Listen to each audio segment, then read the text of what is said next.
Now let's talk about how we manage actual tasks, to-dos, projects, whatever you want to call it. And we're going to do that right here in Google Calendar. So if you go up here to this button, we switch to tasks. And the first thing you want to do when you set this up initially is create 3 lists. So the first one should be to do. And then we're going to create another one called doing. And then a third list called done. Now, this is really important because a lot of times when people, you may have a to-do list, you may have a planner, but a lot of ways that people have ever learned this is a vertical list. And without going too much into the history, it's my opinion that that doesn't really work for the human brain.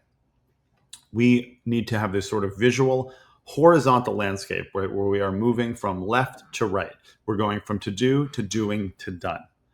And that movement is really important. So now you can create a task in a couple different ways. You can do this from the calendar itself or from the calendar view. You can create a new task here, or you can just add a task here. So let's do a few, right? So let's say, let's do chores and projects. So take out trash and then 10-page book report, right? And math homework. Let's do that. Okay. Now we can get in here to details. So let's go to the details and I don't have to add anything to that, but let's say I have to take out the trash today by, I don't know, 5 o'clock because that's when the garbage men are coming. It's usually earlier than that, but let's say 5 p.m. today, done. And then the 10-page book report, that is due on Monday morning at, I got to bring it to school, so 8 a.m. And the details are Great Gatsby book report. I can get more details in there if I want, right? And then math homework, that's due today at the end of the day, let's say. So let's also call that, let's do 4 p.m. for that. Okay, so now here's the first thing. So these are all to-dos, right? Now I go back to the calendar and here they are. Math homework at 4, take out the trash at 5, and on Monday, we've got this 10-page book report, okay? Now there's a couple cool things here. One is that because it's on the calendar, we can change the time. So let's say that the math homework, or let's say take out the trash is actually Saturday morning now. So I'm going to just drag this to Saturday morning at 8 a.m.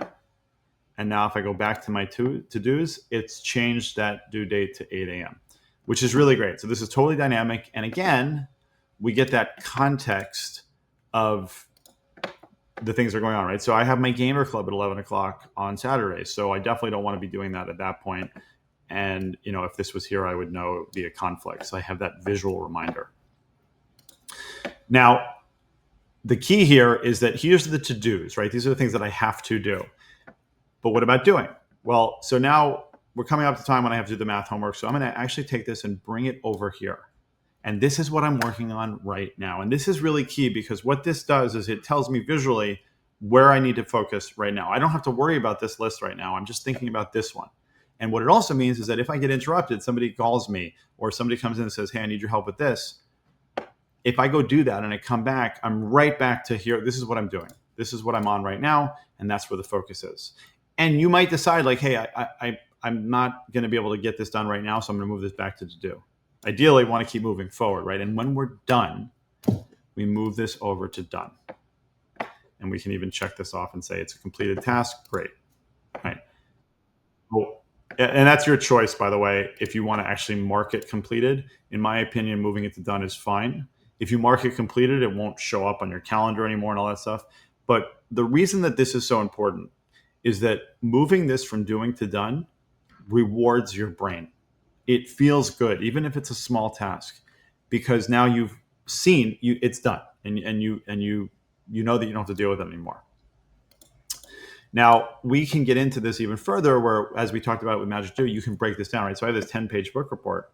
So maybe you look at that and you're like, all right, well, the first task is to analyze this particular character. So now what do we want is we can actually make a subtask, right? So analyze Gatsby, right? And then maybe another one is analyze Zelda.